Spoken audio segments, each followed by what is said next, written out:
Good morning and welcome to another episode of Garden on a Hill. In today's episode, we're going to talk about the clover lawns that I've started when I wanted to transition my yard from weeds to grass to a clover lawn. So for this video tour, I'm going to divide it into sets of 3. Set 1 is the clover that was sown last November 2019, so that's about 7 months ago.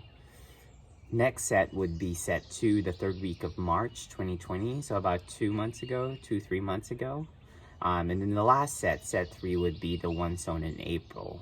So with these different locations, it's going to be in the front yard, backyard, and then side yard, which is this one.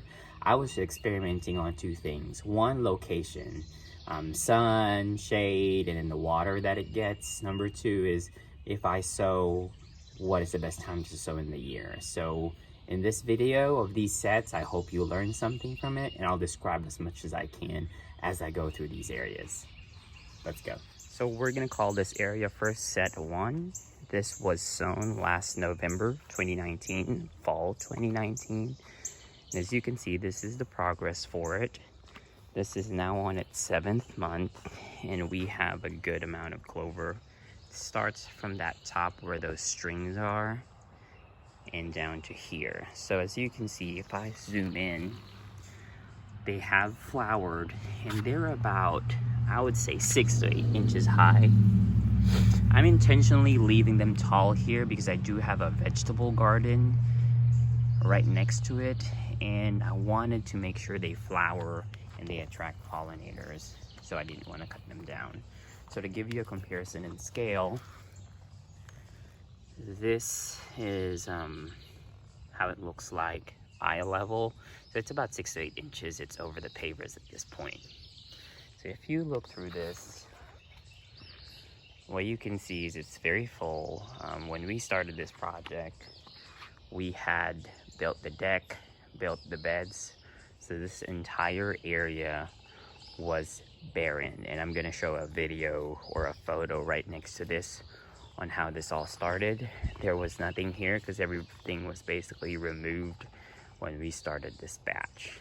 So as we go through this video, you'll see cut lines where we're starting new clover and the old clover has ended. So in this case, let me just give you an idea how thick it is.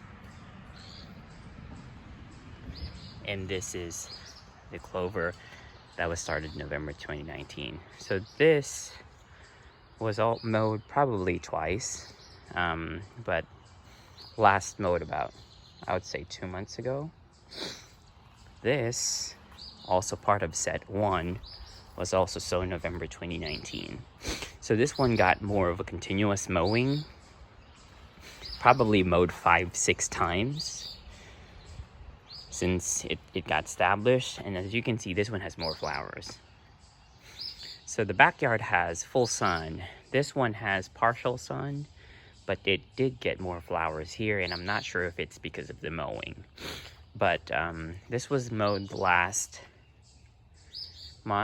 probably last month. That was the last time it was mowed, and see how fast it recovered. It's now back up again to 6 to 8 inches. And very full. Again, this was sown November 2019, 7 months. And then at this point, this was also a very boggy area. So as you can see, this is kind of the bottom of the hill of my property, and all the water goes here. But pretty well and thick. I'm also intentionally leaving it that way it is, just because I didn't want to mow in the summer and to attract pollinators. So we're gonna call this one set number 2, sown 3rd week of March 2020. So about 2 or 3 months ago. And as you can see, this is the result after mowing the clover lawn. So this was a combination of a thick centipede grass and a clover lawn. And at this side, where the lower portion is, there's more centipede grass, but you can see there's clover in between now. But it was very thick, so I didn't really heavily seed this because there's already existing centipede. and further up would be more clovers. So this is how it looks like after it's cut. I haven't trimmed the edges yet, but as you can see, grass and clover are now intermingled, and it's very thick and very green. We're now hitting the 80s to 90s temperature, and it's still pretty good. Actually, we're high 90s yesterday, and this looks pretty good to me. So this, I'm gonna show a video of how it looks like before I mowed it and while I was mowing it. But pretty much if I go further up, I'll give you an idea of how it is if it's more clover. So right now this is a lot of clover grass combination, which looks great. Look at the texture, beautiful. As I move further up, there's gonna be more of a monoculture of clover, right? So this is how it looks like in close-up if you have just a monoculture of clover. And this is now about 3 inches high. So this is the under canopy of that 6 to 8 inch high clover. So to give you a comparison, this is how it looks like trimmed, just a monoculture of clover. And then this is the unedged portion. As you can see, there's a significant difference in height, about 4 to 6 inch difference. But when it's cut down, it has this beautiful under canopy. So this area here thrives in full sun. Again, set 2, 3-month clover. I'm gonna show you another set 2 on the side of my yard that's probably about the same amount of time. This is set 2, so this is the line where you see that creeping Jenny, that one that has the lighter color ground cover. That's kind of the line where I started set 2. So this is also set 2, and I haven't touched it or mowed it as compared to the yard. As you can see, there's still some weeds here, but it's about 6 to 8 inches, and it's choking up the weed. I would say it's more on some other parts, and I don't plan to cut this. I just plan it to be as thick as this. They're actually the same thickness now, and they're about to meet in between. There's a spot that I missed here. I actually didn't sow clover, but next fall I'll most likely seed that. And I want to focus on this because this talks about how it handles foot traffic or cart traffic or your wagon traffic. As you can see, I have a path here because that goes to my backyard, and that's how I access my storage. And this is how it holds up in foot traffic in cart. As you can see, it's still pretty good. I mean, right now we're still in the 90s. It's handling pretty well, and it's just lower on this portion as compared to the same set that's not being walked on, but it's still pretty full. It has smaller leaves, but still pretty full.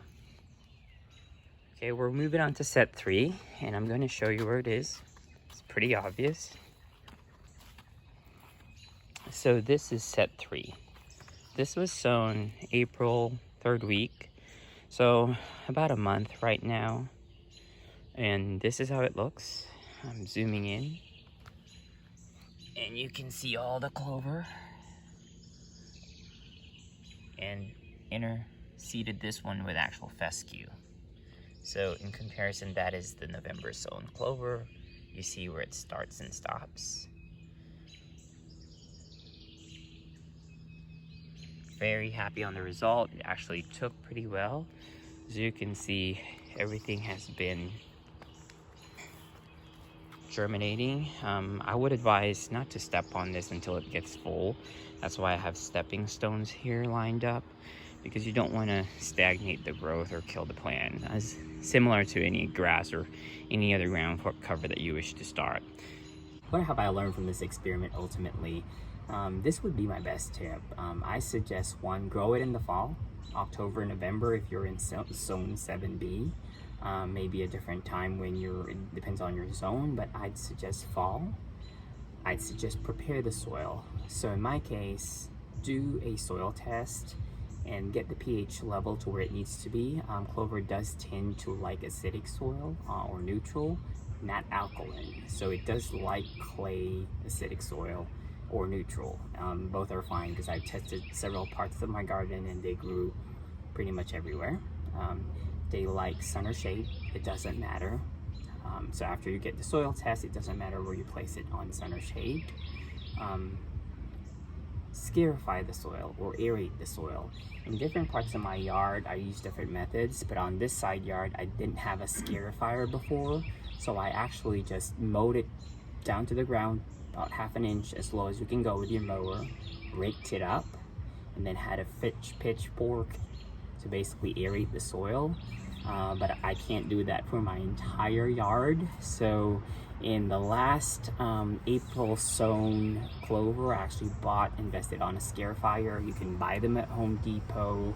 It's called Sunjoe or Martha Stewart scarifier, and it works amazing. You don't have to spend $3,000 on an aerator. And that's what I learned. You have to aerate the soil because the front lawn, I didn't aerate it, so there were patches with no clover, and I noticed that. The fourth tip would be you can use phosphorus or phosphate to boost it, because clover is already nitrogen producing legume. It needs phosphorus to kind of give it a boost. Don't give it nitrogen. Do not give it nitrogen. Give it phosphorus or phosphate. And the cheapest way to get that actually is, and I tried this on this side yard, is wood ash. Wood ash, and they say don't use the barbecue pit wood ash, but I actually used it. And as soon as I used it, probably a week, and then it rained, and you get a more full clover lawn. So those are the tips and things that I've learned from my experimental clover lawns, and I'm going to continue this and actually do it in the entire backyard. Thank you for watching my video.